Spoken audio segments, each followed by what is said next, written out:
ಧರ್ಮಸ್ಥಳ ಗ್ರಾಮದಲ್ಲಿ ನಡೆದಿರಬಹುದಾದ ನಿಗೂಢ ಸರಣಿ ಕೊಲೆಗಳಿಗೆ ಸಂಬಂಧಪಟ್ಟಂತೆ ಅಥವಾ ಆರೋಪಕ್ಕೆ ಸಂಬಂಧಪಟ್ಟಂತೆ ಅನಾಮಿಕನ ಬ್ರೈನ್ ಮ್ಯಾಪಿಂಗ್ ಮಾಡ್ತಾರಾ ಪೊಲೀಸರು.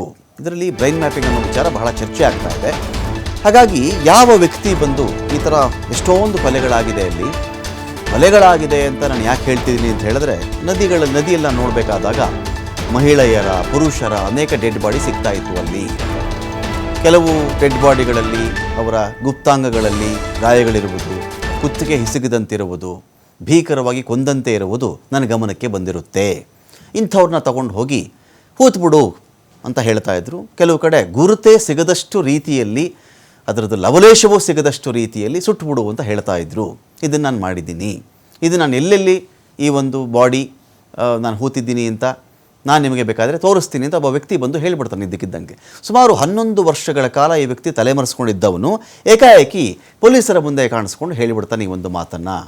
ಅಗತ್ಯ ಬಿದ್ದರೆ ಈ ಬ್ರೈನ್ ಮ್ಯಾಪಿಂಗೋ, ಈ ಒಂದು ವಿಚಾರದಲ್ಲಿ ಪಾಲಿಗ್ರಾಫಿ ಟೆಸ್ಟೋ ಬೇರೆ ಟೆಸ್ಟೋ ನಾನು ಮಾಡಿಸ್ಕೊಳ್ಳೋಕ್ಕೂ ರೆಡಿ ಇದ್ದೀನಿ ಅಂತ ಅವನು ಹೇಳಿಬಿಡ್ತಾನೆ. ನನ್ನ ಜೀವಕ್ಕೂ ಅಪಾಯ ಇದೆ ಈ ವಿಚಾರದಲ್ಲಿ.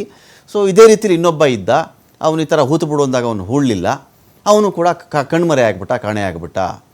ನಾನು ನಾಳೆ ದಿನ ಏನೋ ಮಾಡಬಹುದು, ಪಾಪ ಪ್ರಜ್ಞೆ ಕಾಡ್ತಾ ಇದೆ ನನಗೆ. ಹಾಗಾಗಿ ಇದರಲ್ಲಿ ನೀವೇನಾದರೂ ಕೇಳಿದ್ರೆ ಇದರಲ್ಲಿ ಹೂತಿದೆಯಪ್ಪ ತೋರಿಸು ಅಂತ ಹೇಳಿದ್ರೆ ಅಷ್ಟಕ್ಕಷ್ಟು ಜಾಗ ನಾನು ತೋರ್ಸೋಕ್ಕೆ ರೆಡಿ ಇದ್ದೀನಿ ಅಂತ ಹೇಳಿ ಈ ವ್ಯಕ್ತಿ ಬರ್ತಾನೆ. ಇದೀಗ ಈ ಪೊಲೀಸರಲ್ಲಿ ಏನು ಮಾಡ್ತಾ ಇದ್ದಾರೆ ಅಂತ ಹೇಳಿದ್ರೆ, ಇದು ಬಹಳ ಚರ್ಚೆಗೆ ಒಳಗಾಗ್ತಾ ಇದೆ. ಅನೇಕ ನ್ಯಾಯಿಕ ವಲಯದಿಂದ, ನ್ಯಾಯವಾದಿಗಳ ವಲಯದಿಂದ, ದೊಡ್ಡ ಸುಪ್ರೀಂ ಕೋರ್ಟ್ನ ವಕೀಲರೇ ಮಾತಾಡ್ತಾರೆ, ಅಲ್ಲ ರೀ, ಈ ವ್ಯಕ್ತಿ ಬಂದು ಒಂದು ತಲೆ ಬುರುಡೆಯನ್ನು, ಒಂದು ಮೂಳೆಯನ್ನು ಇಟ್ಕೊಂಡು ಬಂದು ಈ ಥರ ಧರ್ಮಸ್ಥಳ ಗ್ರಾಮದಲ್ಲಿ ಇಷ್ಟು ಸರಣಿ ಕೊಲೆಗಳಾಗಿದೆ, ನಾನು ಹೂತಿರೋ ಜಾಗ ತೋರಿಸ್ತೀನಿ ಅಂತ ಬಂದಾಗ ಇವರಿಗೆ ಬ್ರೈನ್ ಮ್ಯಾಪಿಂಗ್ ಅರ್ಜೆನ್ಸಿ ಜಾಸ್ತಿ ಇದೆಯಾ, ಅಥವಾ ಎಲ್ಲಿ ಹೂತಿದಾರಪ್ಪ, ಯಾವ ಕೊಲೆಗಳಪ್ಪ, ನಡಿಯಪ್ಪ ತೋರಿಸುವಂಥ ಜಾಗ ತೋರಿಸ್ಬೇಕಾ? ಪೊಲೀಸ್ ಅರ್ಜೆನ್ಸಿ ಯಾವ ಕಡೆ ಇದೆ ಅಂದರೆ, ಮೊದಲು ಕರ್ಕೊಂಡು ಹೋಗಿ ಇವನ್ನ ಬ್ರೈನ್ ಮ್ಯಾಪಿಂಗ್ ಮಾಡಬೇಕು, ಕೋರ್ಟ್ನಿಂದ ಬ್ರೈನ್ ಮ್ಯಾಪಿಂಗ್ಗೆ ಅನುಮತಿ ತಗೋಬೇಕು ಅಂಥೇಳಿ. ಏನಾಗುತ್ತೆ ನಿಮಗೆ, ಒಬ್ಬ ವ್ಯಕ್ತಿ ಈಗ ತೀರಾ ಮೊನ್ನೆ ನೋಡ್ತಾ ಇದ್ವಿ, ಗಂಡ ಹೆಂಡ್ತಿದೇನೋ ಜಗಳ, ಹೆಂಡತಿಯ ರುಂಡವನ್ನು ಕತ್ತರಿಸ್ಕೊಂಡು ನೇರವಾಗಿ ಸ್ಟೇಷನ್ಗೆ ಬರ್ತಾನೆ ಒಬ್ಬ ಮನುಷ್ಯ. ಹೆಂಡತಿ ರುಂಡ ಹಿಡ್ಕೊಂಡು ಬರ್ತಾನೆ. ಪೊಲೀಸರು ಏನು ಮಾಡ್ತಾರೆ, ಇವನು ಬ್ರೈನ್ ಮ್ಯಾಪಿಂಗ್ ಮಾಡಬೇಕು, ನಮ್ಗೆ ಅನುಮತಿ ಕೊಡಿ ಅಂತ ಕೋರ್ಟ್ ಮುಂದೆ ಹೋಗ್ತಾರಾ? ಸಾಧ್ಯನಾ? ನೋ. ಏನು ಕೇಳ್ತಾರೆ ಅವನಿಗೆ? ಎಲ್ಲೋ ಸಾಯಿಸ್ತೇನೆ ನೀನು ಅಂತ ಕೇಳ್ತಾರೆ. ಮನೇಲಿ ಸಾಯಿಸ್ಬಿಟ್ಟಿದ್ದೀನಿ ನಾನು ಅಂತಾನೆ. ಎಲ್ಲ ಉಳಿದಿರೋ ಬಾಡಿ ಎಲ್ಲಿಟ್ಟಿದ್ಯಪ್ಪ? ಮನೇಲೇ ಇದೆ ಅಂತಾರೆ. ನಡಿ ತೋರಿಸು ಅಂತ ಹೋಗ್ತಾರೆ, ಸ್ಥಳ ಮಹಜರೆ ಮಾಡ್ತಾರೆ. ಯಾವುದೇ ಒಂದು ಮರ್ಡ್ರ್ ಕೇಸಲ್ಲಿ.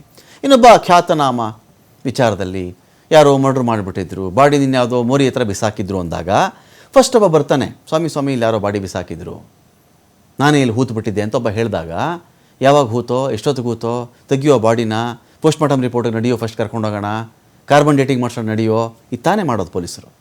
ಪೋಸ್ಟ್ ಮಾರ್ಟಮ್ ಮೊದಲು ಮಾಡಿಸ್ಬೇಕಾಗತ್ತೆ, DNA ಟೆಸ್ಟ್ ಆಮೇಲೆ ಮಾಡಿಸ್ತಾರೆ. ಎಲ್ಲಿ ಕೊಲೆ ಆಗಿರೋದಪ್ಪ ಇದು ಅಂತ ಜಾಡ್ ಹಿಡ್ಕೊಂಡು ಹೋಗ್ತಾರೆ. ಕೊಲೆ ಮಾಡಿದಂಥ ಸ್ಥಳ ಇರುತ್ತಲ್ಲ, ಅಲ್ಲಿ ಬಂದು ಮಹಜರ್ ಮಾಡ್ತಾರೆ. ಯಾವುದೇ ಒಂದೊಂದು ಪೊಲೀಸ್ನ ಪ್ರೊಸೀಜರು ಇದೇ ಥರ ಇರಬೇಕಾದ್ರೆ, ಈ ಕೇಸಲ್ಲಿ ನೋಡಿ, ನಾನು ಹೂತಿದ್ದ ಬುರುಡೆ ಸ್ವಾಮಿ ಇದು, ಹೂತಿದ್ದ ಕಳೆ ಬರದ ಬುರುಡೆ ಇದು, ಹೂತಿದ್ದ ಕಳೆ ಬರದ ಮೂಳೆಗಳಿವು ಅಂಥೇಳಿ ಒಬ್ಬ ವ್ಯಕ್ತಿ ತಂದು ಕೊಟ್ಟಾಗ, ಇದರಲ್ಲಿ ನಾವು ಸಾಮಾಜಿಕ ಮಾಧ್ಯಮದಲ್ಲಿ ವ್ಯಕ್ತವಾಗ್ತಾ ಇರತಕ್ಕಂಥ ಅಭಿಪ್ರಾಯದ ಒತ್ತಡಕ್ಕೆ ಮಣಿಯುವ ಅವಶ್ಯಕತೆ ಇಲ್ಲ. ಕೇಸ್ ಮುಗಿಯುವ ಮುಂಚೆನೇ ಇಂತಿಂಥವರೇ ಅಪರಾಧಿಗಳಿದ್ದಾರೆ, ಇಂತಿಂಥವರೇ ಕೊಲೆ ಮಾಡಿದ್ದಾರೆ, ಇಂಥ ಹಗ್ಗ ಬಳಸಿದ್ದಾರೆ, ಚಾಕು ಬಳಸಿದ್ದಾರೆ, ಆ್ಯಸಿಡ್ ಬಳಸಿದ್ದಾರೆ, ಬೆಂಕಿ ಹಚ್ಚಿದ್ದಾರೆ, ಪೆಟ್ರೋಲ್ ಸುಟ್ಟಿದ್ದಾರೆ, ಅತ್ಯಾಚಾರ ಮಾಡಿದ್ದಾರೆ, ಯಾರೂ ಕನ್ಕ್ಲೂಷನ್ ಬರ್ತಕ್ಕಂಥ ಅವಶ್ಯಕತೆ ಇಲ್ಲ. ಕಾರಣ ಇದುವರೆಗೆ ಈ ಭಾಗದ ಕೊಲೆಗಳು ಯಾರು ಇದಮಿತ್ತಮ್ ಅಂಥೇಳಿ ಪ್ರೂವ್ ಮಾಡಿಲ್ಲ. ಪಾಯಿಂಟ್ 1. ಪೊಲೀಸರ ಡ್ಯೂಟಿ ಏನು ಈ ಒಂದು ವಿಚಾರದಲ್ಲಿ? ಫಸ್ಟ್ ಹೋಗಿ ಎಲ್ಲಪ್ಪ ಇದೆ ಹೇಳು, ಕರ್ಕೊಂಡು ನಡಿ ಅಂತ ಕರ್ಕೊಂಡು ಹೋಗಬೇಕು. ಯಾವುದೇ ಒಂದು ಮರ್ಡ್ರ್ ಕೇಸಲ್ಲಿ ಒಂದು ಮರ್ಡ್ರ್ ಮಾಡಿಬಿಟ್ಟಿದ್ದೀನಿ ಸ್ವಾಮಿ, 15 ದಿನನೇ ಹೂತಾಕಿದ್ದೀನಿ ಅಂತ ಒಬ್ಬ ಹೇಳಿದಾಗ, ಫಸ್ಟ್ ಹೋಗಿ ನೀವು ಬಾಡಿಯನ್ನು ಅಲ್ಲಿಂದ ಆ ಗುಂಡಿಯಿಂದ ತೆಗಿತೀರಿ. ಸುಟ್ಟಾಕಿರೋ ಸ್ಥಳ ಇತ್ತಾ, ಅಲ್ಲೂ ಹೋಗ್ತೀರಿ ನೀವು.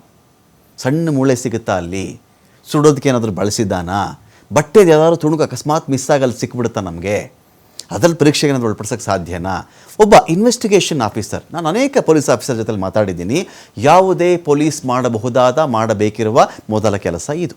ಅಟ್ ದ ಸೇಮ್ ಟೈಮ್ ಏನಾದರೂ ಒಂದು ಕ್ಲೂ ಸಿಗ್ತಾ, ಸಪೋಸ್ ನೋಡಿ, ಯಾವುದೋ ಒಬ್ಬ ವ್ಯಕ್ತಿ ನಾನು ಹೂತಾಕಿದ್ದೀನಿ ಅಂತಾನೆ, ಅಂದಾಜು ಯಾವ ಡೇಟ್ ಇರಬಹುದಪ್ಪ ಅಂತಾನೆ. ಸ್ವಾಮಿ ಅದು ಮಳೆಗಾಲ ಇತ್ತು, ಜೂನ್ ಇರ್ಬೋದು ಸ್ವಾಮಿ, ಆಗಷ್ಟೇ ಮಳೆ ಶುರುವಾಗಿತ್ತು, ಜೂನ್ ಇರ್ತೇನೋ ಸ್ವಾಮಿ ಅಂತಾನೆ. 11 ವರ್ಷದ ಹಿಂದೆ ಅಲ್ವಾ ಇವನ್ನೆಲ್ಲ ಹೂತಾಕಿರೋದು, ಜೂನಾ, ಸರಿ ಮಳೆಗಾಲ. ಅವಾಗೇನು ಮಾಡ್ತಾರೆ ಪೊಲೀಸರು, ಆ 11 ವರ್ಷಗಳ ಹಿಂದಿನ ಜೂನ್ ಕ್ಯಾಲೆಂಡರ್ ಓಪನ್ ಮಾಡ್ತಾರೆ ಪೊಲೀಸ್ ಠಾಣೆಗಳಲ್ಲಿ. ನೋಡ್ರಪ್ಪ, ಇಂತಿಂಥ ಠಾಣೆಗಳಲ್ಲಿ ಯಾವುದಾದ್ರೂ ಮಿಸ್ಸಿಂಗ್ ಕೇಸ್ ಇದೆಯಾ, ಕಾಣೆಯಾಗಿರೋ ಕೇಸ್ಗಳಿದೆಯಾ, ಹುಡುಗಿ ಕೇಸ್ ಇದೆಯಾ, ಈ ಭಾಗದವ್ರದ್ದು ಯಾವ್ದಾನ ಸಿಕ್ಕಿದೆಯಾ ನಿಮಗೆ ಅಂತ ಕೇಳಿದಾಗ ಪೊಲೀಸರು ಡೈರಿ ಓಪನ್ ಮಾಡ್ತಾರೆ. ಹೌದು, ಇಂಥ ಪೋಷಕರು ಬಂದಿದ್ದರು, ಇಂಥ ಹುಡುಗ ಬಂದಿದ್ದ, ಇಂಥ ತಂದೆ ತಾಯಿ ಬಂದಿದ್ದ, ಇಂಥ ಅಣ್ಣ ಬಂದಿದ್ದ, ತಮ್ಮ ಬಂದಿದ್ದ, ಇಂಥವ್ರ ಬಗ್ಗೆ ಒಂದು ಕೇಸ್ ಕೊಟ್ಟಿದ್ದಾನೆ ಅವನು. ಯಾರಪ್ಪ ಫೋಟೋ ತೊಗೊಂಡು ಬರ್ತಾರೆ ಅಲ್ಲಿ. ಇವನು ನಾನು ಹೂತಿದ್ದೆ ಅಂತನಲ್ಲ, ನೋಡಯ್ಯ ನೀನು ಹೇಳಿದಂಥ ವ್ಯಕ್ತಿ ನೀನು ಸುಟ್ಟು ಹಾಕ್ಬಿಟ್ಟೆ ಅಂತ ಹೇಳ್ತಾ ಇದ್ದಿಲ್ಲಪ್ಪ, ಈ ಫೋಟೋಗೆ ಇದು ಮ್ಯಾಚ್ ಆಗ್ತಿದೆಯಾ ಅಂತ ಪೊಲೀಸರು ಕೇಳ್ತಾರೆ. ಇನ್ವೆಸ್ಟಿಗೇಷನ್ ಆಗಬೇಕಾಗಿರೋದೇ ಹಾಗೆ.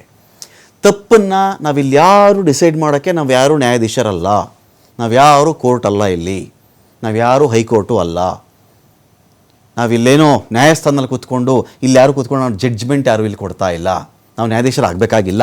ಪ್ರೊಸೀಜರ್ ಏನಿದೆ ಅದು ನಡೀತಿದ್ಯಾ ಅಂಥೇಳಿ ಒಂದು ಕಣ್ಣಿಡ್ತಕ್ಕಂಥ ಕೆಲಸ ಅಷ್ಟೇ. ತಪ್ಪು ಯಾರೇ ಮಾಡಿದ್ರು, ಜಗತ್ತಿನ ಯಾವುದೇ ವ್ಯಕ್ತಿ ತಪ್ಪು ಮಾಡೋರು ಶಿಕ್ಷೆ ಆಗಲಿ ಅಂತಲೇ ಮಾತಾಡೋದು. ಶಿಕ್ಷೆ ಆಗಲಿ, ಆ ವ್ಯಕ್ತಿಗೆ ನೀವು ಬ್ರೈನ್ ಮ್ಯಾಪಿಂಗ್ ಅರ್ಜೆನ್ಸಿ ಇದೆಯಲ್ರಿ, ಇಲ್ಲ ನಾವು ಉಂಟೇನ್ರಿ, ಆಯಿತು ಆ ವ್ಯಕ್ತಿ ಜೂನ್ ಕೊನೆ ಭಾಗದಲ್ಲಿ ಬಂದ, ಜುಲೈ 11ರ ಸುಮಾರಿಗೆ ಸ್ಟೇಟ್ಮೆಂಟ್ ಕೊಟ್ಟಿರಬೇಕು ಅವನು. ಜುಲೈ 11ರ ಸುಮಾರಿಗೆ. ಹಿಂದೆ CRPCಯಲ್ಲಿ 164 ಅಂತ ಇದ್ದರು, ಈಗ ಭಾರತೀಯ ನ್ಯಾಯ ಸಂಹಿತೆ ಅಡಿಯಲ್ಲಿ 183. ಅಂದರೆ ನ್ಯಾಯಾಧೀಶರ ಮುಂದೆ ದಾಖಲು ಮಾಡ್ತಕ್ಕಂಥ ಹೇಳಿಕೆ, ಅದು ಬಹಳ ಇಂಪಾರ್ಟೆಂಟ್, ಅದು ತುಂಬ ಇಂಪಾರ್ಟೆಂಟ್. ಇದು ಏನಾಗುತ್ತೆ ನಿಮಗೆ, ಪೊಲೀಸರ ಮುಂದೆ ಕೆಲವು ಸ್ಟೇಟ್ಮೆಂಟ್ಗಳನ್ನು ಮೊದಲು ದಾಖಲು ಮಾಡ್ತಾ ಇದ್ದರು. ಬರ್ತಾ ಬರ್ತಾ ಬರ್ತಾ ಈ ಪೊಲೀಸರ ಮುಂದೆ ದಾಖಲು ಮಾಡಿದಂಥ ಸ್ಟೇಟ್ಮೆಂಟ್ಗಳು ವ್ಯಾಲ್ಯೂ ಕಳ್ಕೊಳ್ತಾ ಬಂತು ಭಾರತದ ಕಾನೂನಲ್ಲಿ. ಯಾಕೆ ಅಂದರೆ ಪೊಲೀಸರು ಬಡಿದ್ಬಿಟ್ಟಿರ್ತಾರೆ, ಏನೋ ಅವ್ರಿಗೆ ಬೇಕಾದಂಗೆ ಬರೀಬೇಕು ಅಂತ ಬಾಯಿ ಬಿಡಿಸ್ಬಿಟ್ಟಿರ್ತಾರೆ. ಆ ಹೊಡೆತ ತಾಳಲಾರದೆ ಅವನೇನೋ ಹೇಳಿಬಿಟ್ಟಿದ್ದಾನೆ ಅಂತ. ನ್ಯಾಯಾಧೀಶರ ಮುಂದೆ ಹಾಗಾಗಲ್ಲ, ಹಾಗಾಗಬಾರ್ದು ಕೂಡ. ನ್ಯಾಯಾಧೀಶರ ಮುಂದೆ ಏನಾಗುತ್ತೆ, ಏನೇನು ಕಂಡೆ, ನಾನು ಇಂಥದ್ದು ಕಂಡೆ ಸ್ವಾಮಿ, ಇಂಥದ್ದು ಹೂತಾಕಿದ್ದೀನಿ, ಇನ್ನೊಬ್ಬನು ಹೂತಾಕು ಅಂತ ಹೇಳ್ತಿದ್ರು, ಅವನು ಒಪ್ಕೊಳ್ಳಿಲ್ಲ, ಅವನೀಗ ಕಾಣೆ ಆಗಿಬಿಟ್ಟಿದ್ದಾನೆ, ನನಗೆ ಪಾಪ ಪ್ರಜ್ಞೆ, ಹಲವಾರು ಈ ಥರದ್ದು ಹೂತುಬಿಟ್ಟಿದ್ದೀನಿ, 100 ಹೆಣ್ಣುಗಳು ನಾನು ಹೂತಿದ್ದೀನಿ, ಹೆಂಗಸರದು ಹೂತಿದ್ದೀನಿ, ನಾನು ಗಂಡಸರದು ಹೂತಿದ್ದೀನಿ, ನನಗೀಗ ತಡ್ಕೊಳಕ್ಕಾಗ್ತಾ ಇಲ್ಲ. ಅದು ಅಕಸ್ಮಾತ್ ನನ್ನನ್ನು ಮುಗಿಸ್ಬಿಟ್ರು ಸ್ವಾಮಿ, ಅಕಸ್ಮಾತ್ ನಾನು ಮುಗಿಸ್ಬಿಟ್ರು ಕೂಡ ಈ ಕೇಸ್ಗೆ ಸಂಬಂಧಪಟ್ಟಂತಹ ಎಲ್ಲ ಸಾಕ್ಷ್ಯಗಳನ್ನು ನಾನೇನು ಕಂಡಿದ್ದೀನೋ, ಏನೇನು ನೋಡಿದ್ದೀನೋ, ಕೆಲವು ಫೋಟೋಗಳ ಸಮೇತವಾಗಿ ನಾನು ಸುಪ್ರೀಂ ಕೋರ್ಟ್ನ ಹಿರಿಯ ನ್ಯಾಯವಾದಿಗಳಿಗೆ ಕೊಟ್ಟಿರುತ್ತೇನೆ. ಅಗತ್ಯ ಬಿದ್ದಲ್ಲಿ ನಾನು ಈ ಥರದ ಬ್ರೈನ್ ಮ್ಯಾಪಿಂಗ್ಗೆ ಒಳಪಡೋದಕ್ಕೆ ರೆಡಿ ಇದ್ದೀನಿ ಅಂತ ಆ ವ್ಯಕ್ತಿ ಬರೆದಿದ್ದಾನೆ. ಫೈನ್. ಇಲ್ಲೇನಾಗುತ್ತೆ, ಆ ವ್ಯಕ್ತಿ ಸ್ಟಾರ್ಟಿಂಗಲ್ಲಿ ಹೇಳಿದ ಯಾವ ಅಂಶಗಳು ಇಲ್ಲದೆ ಲಾಸ್ಟ್ ಬ್ರೈನ್ ಮ್ಯಾಪಿಂಗ್ ಇತ್ತಲ್ಲ, ಅಲ್ಲಿಂದನೇ ಪುಟ ಶುರು ಮಾಡಿಬಿಟ್ರೆ ನಾವು ತನಿಖೆ ಪುಟಗಳನ್ನು. ಒಂದು ಕೊಲೆ ಆಗಿದೆ ಅಂದರೆ ಏನ್ರಿ ಮಾಡ್ತಾರೆ ಪೊಲೀಸರು? ಫಸ್ಟು ಕೊಲೆ ಆಗಿದೆ ಅಂತ ಆ ಮಾಹಿತಿ ಕೊಡ್ತಾನಲ್ಲ, ಅವನು ಬಂದುಬಿಟ್ಟು ಫಸ್ಟು ಅವನಿಗೆ ಬ್ರೈನ್ ಮ್ಯಾಪಿಂಗ್ ಮಾಡ್ತಾರಾ? ನಾರ್ಕೋನಲ್ಲಿ ಟೆಸ್ಟ್ ಮಾಡ್ತಾರೆ, ಅವನಿಗೆ ಸುಳ್ಳು ಪತ್ತೆ ಪರೀಕ್ಷೆ ಮಾಡ್ತಾರೆ ಅಂದರೆ ಅವನಿಗೆ ಇಲ್ಲ ಅಲ್ಲ. ಇದೀಗ ಕೋರ್ಟ್ಗೆ ಪೊಲೀಸರು ಮೊರೆ ಹೋಗ್ತಾ ಇದ್ದಾರೆ, ಇವನಿಗೆ ಬ್ರೈನ್ ಮ್ಯಾಪಿಂಗ್ ಮಾಡಬೇಕು ಅಂತ. ಒಂದು ವೇಳೆ ಕೋರ್ಟ್ ಕಡೆಯಿಂದ ಸಮ್ಮತಿ ಸಿಕ್ಕಿದ್ರೆ ಮಾಡಿ, ಅಗತ್ಯ ಇದೆ, ಕೋರ್ಟ್ ಕೊಟ್ಟಾಗ ಯಾರೂ ತಕರಾರಿಲ್ಲ. ಫಿಂಗರ್ ಪ್ರಿಂಟ್ ಮತ್ತು ನಾರ್ಕೋ ಅನಾಲಿಸಿಸ್ ಪರೀಕ್ಷೆ ಮಾಡಬೇಕಾಗತ್ತೆ, ಇವುಗಳನ್ನು ನಡೆಸುವುದಕ್ಕೆ ಅನುಮತಿ ಬೇಕು ಅಂತ ಕೋರ್ಟ್ಗೆ ಮನವಿ ಮಾಡಿಕೊಂಡಿದ್ದಾರೆ. ಸಂಚಲನ ಸೃಷ್ಟಿ ಮಾಡ್ತಾ ಇದೆ ಈ ಅನಾಮಿಕನ ಹೇಳಿಕೆ. ಹಲವು ಮೃತದೇಹವನ್ನು ಹೂತುಬಿಟ್ಟಿದ್ದೀನಿ ಅಂತ ಅನಾಮಿಕ ಹೇಳ್ತಾ ಇದ್ದಾನೆ. ಧರ್ಮಸ್ಥಳ ಗ್ರಾಮ ಪೊಲೀಸ್ ಠಾಣೆಯಲ್ಲಿ ಜುಲೈ 3ನೇ ತಾರೀಕು ದೂರು ಕೂಡ ಕೊಟ್ಟಿದ್ದ. ದೂರು ಸ್ವೀಕರಿಸಿ FIR ದಾಖಲಿಸಿದ್ರು ಧರ್ಮಸ್ಥಳದ ಪೊಲೀಸರು. ಭಾರತೀಯ ನ್ಯಾಯ ಸಂಹಿತೆ BNS ಸೆಕ್ಷನ್ 211A ಅಡಿಯಲ್ಲಿ ಪ್ರಕರಣ ದಾಖಲಾಗಿತ್ತು. ಮೃತದೇಹವನ್ನು ಕಾನೂನು ಕ್ರಮದಿಂದ ತಪ್ಪಿಸಲು ಅಥವಾ ಪತ್ತೆ ಹಚ್ಚದಂತೆ ಮಾಡಲು ಹೂತು ಹಾಕಿ ಇಲ್ಲವೇ ಸುಟ್ಟುಬಿಡಿ ಅಂತ ಹೇಳಿದ್ರು. ನಾನು ಅದನ್ನು ಮಾಡಿದ್ದೀನಿ. ಆ ಥರ ಮಾಡಿದರೆ ಅಪರಾಧ. ಅದು ನೋಡಿ, ಒಂದು ಕೊಲೆ ಮಾಡುವುದು ಎಷ್ಟು ಅಪರಾಧವೋ ಅದರ ಸಾಕ್ಷ್ಯವನ್ನು ನಾಶ ಮಾಡುವುದು ಕೂಡ ಅದಕ್ಕೆ ತತ್ಸಮಾನ ಅಪರಾಧ ಆಗುತ್ತೆ. ಅದು ಕಾನೂನಲ್ಲಿ ಸಾಕ್ಷ್ಯನಾಶ ಕೂಡ ತತ್ಸಮಾನ ಅಪರಾಧ. ಅಷ್ಟು ಕೊಲೆಗಾರ ನೀನು ರಕ್ಷಣೆ ಮಾಡಿದ್ಯಾ ಅಂತ. ಹೌದು ಸ್ವಾಮಿ, ಇದೆಲ್ಲ ಮಾಡಿಬಿಟ್ಟಿದ್ದೀನಿ, ನೀವೇನು ಶಿಕ್ಷೆ ಬೇಕಾದ್ರೂ ನನಗೆ ಕೊಟ್ಬಿಡಿ, ಪಾಪ ಪ್ರಜ್ಞೆಯಿಂದ ನನ್ನನ್ನು ಮುಕ್ತನನ್ನಾಗಿ ಮಾಡಿ ಅಂತ ವ್ಯಕ್ತಿ ಕೇಳ್ಕೊಳ್ತಾ ಇರೋದು. ಪಾಪ ಪ್ರಜ್ಞೆ ಇದೆ ನನಗೆ ಅಂತ ಕೇಳ್ತಾ ಇದ್ದಾನೆ ಇದೀಗ.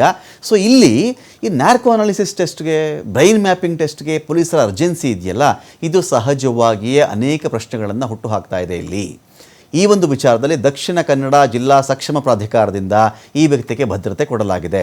ಒಂದು ಕೊಲೆ ಅಂತ ಬಂದಾಗ 2-3 ವಿಚಾರ ಇರುತ್ತೆ ರೀ. ಈ ಕೊಲೆಯನ್ನು ಕಣ್ಣಾರೆ ಕಂಡೆ ಸ್ವಾಮಿ, ನಾನು ಸಾಕ್ಷಿ. ಈ ಬಾಡಿಯನ್ನು ಸಾಯಿಸಿದ್ದ ಅವನು, ಬಾಡಿ ಸಾಕ್ಷಿದ್ದು ನಾನು, ಇದು ಬೇರೆ ಥರ 2ನೇ ಥರ ಸಾಕ್ಷಿ. ಇನ್ನೊಂದು 3ನೇ ಥರ ಸಾಕ್ಷಿದ್ದು ಓಕೆ ಸ್ವಾಮಿ, ಸಾಕ್ಷಿದನ್ನು ಸುಟ್ಟಾಕ್ಬಿಟ್ಟೆ ನಾನು, ಏನೇನೋ ಬಿಡಲಿಲ್ಲ ನಾನು, ಇದು ಇನ್ನೊಂದು ಥರ ಅಪರಾಧ. ಇದೆಲ್ಲ ಆಯಿತು ಸ್ವಾಮಿ, ಆ ಕೊಲೆ ಆದಾಗ ನಾನು ಸ್ಪಾಟಲ್ಲೇ ಇದ್ದೆ, ಆ ಗುಂಪಿನ ಒಂದು ಭಾಗವಾಗೇ ನಾನಿದ್ದೆ, ನಾನು ಹೊಡಿಲಿಲ್ಲ ಸ್ವಾಮಿ, ನಾನು ಚಾಕುಲ್ ಚುಚ್ಚಲಿಲ್ಲ ಅವನಿಗೆ, ನಾನು ದೊಣ್ಣೆ ತೊಗೊಂಡು ಹೊಡಿಲಿಲ್ಲ, ಇಂಥ ಗ್ರೂಪ್ ಅವರೇ ಇವನನ್ನು ಇಂಥ ಟೈಮಲ್ಲಿ ಸಾಯಿಸಿದ್ರು. ಇದು ಯಾವಾಗುತ್ತೆ ಅಂದರೆ, ಇದು ಮೋಸ್ಟ್ ಆಫ್ ದಿ ಟೈಮು ಒಂದು ಕೊಲೆಗೆ ಸಂಬಂಧಪಟ್ಟಂತೆ ಯಾವುದೇ ಸಾಕ್ಷಿಗಳು ಲಭ್ಯ ಇಲ್ಲ ಆ ಕೇಸಲ್ಲಿ. ಅದನ್ನು ಕಂಡೋರಿಲ್ಲ, ನೋಡಿದವರಿಲ್ಲ, ಕೇಳಿದವರಿಲ್ಲ, ಆ ಗಾಡಿ ನೋಡಿದವ್ರು ಏನೂ ಇಲ್ಲ ಅಂದಾಗ ಗುಂಪಿನಿಂದ ಒಬ್ಬ ವ್ಯಕ್ತಿಯನ್ನು ಹೆಕ್ಕಿ ಆಚೆ ತೆಗಿತಾರೆ ಪೊಲೀಸರು. ಇದರಲ್ಲಿ ಗುಡ್ ಕಾಪ್ ಅಂತ ಒಬ್ಬರು ಇರ್ತಾರೆ, ಬ್ಯಾಡ್ ಕಾಪ್ ಅಂತ ಒಬ್ಬರು ಇರ್ತಾರೆ. Good cop and bad cop rule ಮಾಡ್ತಾರೆ ಪೊಲೀಸರು. ಹೇಗೆ ಅಂದರೆ ಒಬ್ಬ ಬ್ಯಾಡ್ ಕಾಪ್ ಬಂದು ಹೊಡಿಬಹುದು, ಬಡಿಬಹುದು, ಬಾಯಿ ಬಿಡು ಅಂತ ಹೇಳೋದು, ಬೈಬಹುದು, ಇದೆಲ್ಲ ಮಾಡ್ತಾನೆ. ಇದೆಲ್ಲ ಮಾಡಿ ಒಂದು 2 ಗಂಟೆ 3 ಗಂಟೆ ಹಣ್ಣುಗಾಯಿ ನೀರುಗಾಯಿ ಮಾಡಿದ್ಮೇಲೆ ಗುಡ್ ಕಾಪ್ ಎಂಟ್ರಿ ಆಗ್ತಾರೆ. ಒಬ್ಬ ಗುಡ್ ಕಾಪ್, ಒಬ್ಬ ಒಳ್ಳೆ ಪೊಲೀಸ್ ಅಧಿಕಾರಿ ಎಂಟ್ರಿ ಆಗ್ತಾನೆ. ಯಾಕೋ ಬೇಕೇನೋ ನಿನಗಿದೆಲ್ಲ? ನಿನಗೆ ಸಂಸಾರ ಇಲ್ವೇನೋ ನಿನಗೆ? ಯಾಕೆ ಹಿಂಗೆ ಒದೆ ತಿಂತೀಯೋ ನೀನು? ಯಾಕೆ ಹಿಂಗೆ ಬೈಸ್ಕೋತೀಯೋ ಅವ್ರ ಕೈಯಲ್ಲಿ? ನೀನೇನು ಮಾಡಲ್ಲ ಕಣೋ, ಮಾಫಿ ಸಾಕ್ಷಿ ಮಾಡಿಬಿಡ್ತಾರೆ ನಿನ್ನ. ಹಿಂಗಾಯ್ತು, ಇಂಥವ್ರು ಹೊಡೆದ್ರು, ಇಂಥವ್ರು ಸಾಯಿಸಿದ್ರು, ಇಂಥವ್ರು ಚುಚ್ಚಿದ್ರು, ಯಾರು ಏನು ಮಾಡಿದ್ರೆ ಹೇಳ್ಬಿಡಪ್ಪ ಅಂತ ಹೇಳ್ತಾರೆ. ನಾನು ಬಿಟ್ಬಿಡ್ತೀರಾ ಸ್ವಾಮಿ? ಆಯ್ತಪ್ಪ, ಮಾಫಿ ಕಣೋ ನೀನು, ಮಾಫಿ ಸಾಕ್ಷಿ ನೀನು, ಸಾಕ್ಷಿ ಹೇಳಿ ಸಾಕು ನಮಗೆ, ನಿಮಗೆ ಶಿಕ್ಷೆ ಇಲ್ಲ ಅಂತ ಬಿಡ್ತಾರೆ. ಅವಾಗ ಏನು ಮಾಡಿಬಿಡ್ತಾನೆ, ಇಂತಿಂತೋರೆ ಹೊಡೆದ್ರು, ಹಿಂಗೆ ಹೂತ ಹಾಕಿದ್ರು, ಹಿಂಗೆ ಸುಟ್ಟರು, ನಾನು ಆ ಗುಂಪಲ್ಲಿದ್ದೆ ಹೇಳ್ತಾನೆ ಅವನು. ಅಲ್ಲಿಗೆ ಮುಗೀತು. ಅದನ್ನೇ ಮಾಫಿ ಸಾಕ್ಷಿ ಅಂತ ಹೇಳೋದು. ಸೊ ಇಂಥ ವಿಚಾರಗಳಲ್ಲಿ ನಾವು ಡೆಡ್ ಬಾಡಿ ಕಡೆಗೆ ಫೋಕಸ್ ಮಾಡುವುದಕ್ಕಿಂತ ಹೆಚ್ಚಾಗಿ ಯಾರು ಈ ವಿಷಯ ಹೇಳಿದನೋ ಅವನ ಬ್ರೈನ್ ಸರಿಯಾಗಿದೆಯಾ, ಅವನ ಮಾನಸಿಕ ಆರೋಗ್ಯ ಸರಿಯಾಗಿದೆಯಾ, ಅವನು ಸುಳ್ಳು ಹೇಳ್ತಾ ಇದ್ದಾನೆ, ನಿಜ ಹೇಳ್ತಾ ಇದ್ದಾನ? ಸುಳ್ಳು ನಿಜನ ಗೊತ್ತಾಗೋದು ಯಾವಾಗ ಹೇಳಿ? ಫಸ್ಟ್ ಅವನೆಲ್ಲಿ ಬಾಡಿ ಹೂತಿದ್ದೀನಿ ಅಂತ ಹೇಳ್ತಾನಲ್ಲ, 100 ಹೂತಿದ್ದೀನಿ ಅಂತ ಹೇಳ್ತಾನೆ, 90 ನಿಜ ಇರಬೇಕಲ್ಲ, ಅದರಲ್ಲಿ 50 ನಿಜ ಇರಬೇಕಲ್ಲ, ಬೇಡ ರೀ 15 ನಿಜ ಇರಬೇಕಲ್ಲ.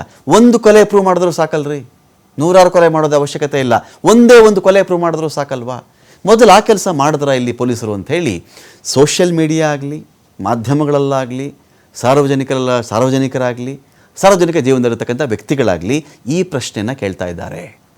ಜುಲೈ 11ರ ಸಂಜೆ ಬೆಳ್ತಂಗಡಿ ನ್ಯಾಯಾಲಯಕ್ಕೆ ಅನಾಮಿಕ ಹಾಜರಾಗ್ತಾನೆ. ಕೋರ್ಟ್ಗೆ ತಾನು ಹೊರತೆಗೆದಿದ್ದ ತಲೆಬುರುಡೆ ಜೊತೆಗೆ ಇವನು ಬಂದಿದ್ದ. ನ್ಯಾಯಾಧೀಶರ ಎದುರು ಹೇಳಿಕೆಯನ್ನು ಕೊಟ್ಟಿದ್ದಾನೆ ಇವನು. ವಕೀಲರನ್ನು ಹೊರಗಿಟ್ಟು, ವಕೀಲರು ಜೊತೆಲಿರಲಿಲ್ಲ, ವಕೀಲ ಅದೊಂದು ಆಕ್ಷೇಪ ಇತ್ತು, ಅವನು ಸರಿಯಾಗಿ ಹೇಳಕ್ಕೆ ಬರಲ್ಲ, ನಾನು ಜೊತೆಲೇ ಇರಬಹುದಾ ನಾವು ಅಂತ. ಬೇಡ ಅಂದಿದ್ರು ಅವರು. ಬೇಡ ಬೇಕಾಗಿಲ್ಲ, ಅವನೇ ಇರಲಿ ಸಾಕು ಅಂದಿದ್ರು. 1 ಗಂಟೆ 20 ನಿಮಿಷ ರೀ, ಸರಿಸುಮಾರಾಗಿ ಟೋಟಲಾಗಿ 80 ನಿಮಿಷಗಳ ಕಾಲ ಈ ಅನಾಮಿಕನ ಹೇಳಿಕೆಯನ್ನು ಜಡ್ಜಲ್ಲಿ ದಾಖಲು ಮಾಡ್ತಾರೆ. ಬೆಳ್ತಂಗಡಿ ಪೊಲೀಸ್ ಠಾಣೆಗೆ ಅನಾಮಿಕ ಹಾಜರಾಗಿದ್ದಾನೆ. ಯಾರು ತಪ್ಪು ಮಾಡಿದ್ದಾರೆ, ಇಂಥವರೇ ಅಪರಾಧಿ, ನಾವು ಯಾರು ಹೇಳೋ ಅವಶ್ಯಕತೆ ಇಲ್ಲ, ಪೊಲೀಸರ ಕೆಲಸ ಮಾಡಲಿ, ಚಾರ್ಜ್ ಶೀಟನ್ನು ಪೊಲೀಸರು ಹಾಕಲಿ, ನ್ಯಾಯಾಲಯ ಡಿಸೈಡ್ ಮಾಡಲಿ. ಹಲವಾರು ಹಂತಗಳ ನ್ಯಾಯಾಲಯ ಇದೆ, ಯಾರು ಆತಂಕ ಪಡ್ಕೊಳ್ತಕ್ಕಂಥ ಅವಶ್ಯಕತೆ ಇಲ್ಲ ಇಲ್ಲಿ, ಯಾರೂ ಆತಂಕ ಪಡ್ಕೊಳ್ತಕ್ಕಂಥ ಅವಶ್ಯಕತೆ ಇಲ್ಲ. ನಾನು ಹೇಳಿದ್ನಲ್ಲ ಆಗಲೇ, 2015 ಇಸ್ವಿ ಸ್ವಾಮಿ, 2012 ಸ್ವಾಮಿ, 2005, 2006 ಯಾವುದೋ ಒಂದು ವರ್ಷ ಇರುತ್ತಲ್ಲ, ನವಂಬರ್ ಇರ್ಬೋದು ಸ್ವಾಮಿ, ಹಬ್ಬದ ಟೈಮ್ ಸ್ವಾಮಿ ಅದು, ವಿಜಯದಶಮಿ ಟೈಮ್ ಸ್ವಾಮಿ ಅದು, ಇಲ್ಲ ಸಂಕ್ರಾಂತಿ ಸಮಯ ಹೇಳ್ತಾನಲ್ಲ ಅವನು. ಆಗ ಪೊಲೀಸ್ ಠಾಣೆಗಳ FIRಗಳು ತರಿಸ್ತಾರೆ ಅವರು. ಕಾರಣ ಆಗಿರೋದು ತೆಗಿಸಿ ಅವ್ರು ಚೆಕ್ ಮಾಡ್ಕೊಳ್ತಾರೆ, ಮ್ಯಾಚ್ ಆಗುತ್ತಾ ಚೆಕ್ ಮಾಡ್ತಾರೆ, ಬಾಡಿ ಸಿಗ್ತಾ ಚೆಕ್ ಮಾಡ್ತಾರೆ, ಅದನ್ನೊಂದು ಪರೀಕ್ಷೆ ಕೊಡ್ತಾರೆ. ಹೇಳ್ತಾನೆ 10-12 ವರ್ಷದ ಒಂದು ಹುಡುಗಿಯನ್ನು ಭೀಕರವಾಗಿ ಕೊಲ್ಲಲಾಗಿತ್ತು, ಆ ಹುಡುಗಿಯನ್ನು ಆಕೆಯ ಶಾಲಾ ಬ್ಯಾಗ್ನ ಸಮೇತವಾಗಿ ನಾನು ಹೂತು ಹಾಕಿದ್ದೇನೆ ಹೇಳ್ತಾನೆ ಆ ಮನುಷ್ಯ.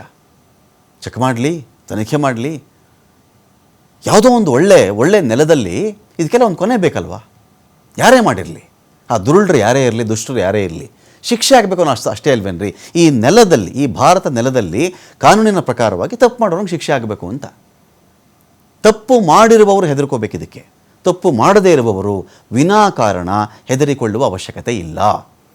ಬುರುಡೆನ್ FSLಗೆ ಟೀಮ್ಗೆ ಒಪ್ಪಿಸ್ಬಿಟ್ಟು ಠಾಣೆಯಿಂದ ಆಚೆ ಹೋಗ್ತಾನೆ ಇವನು.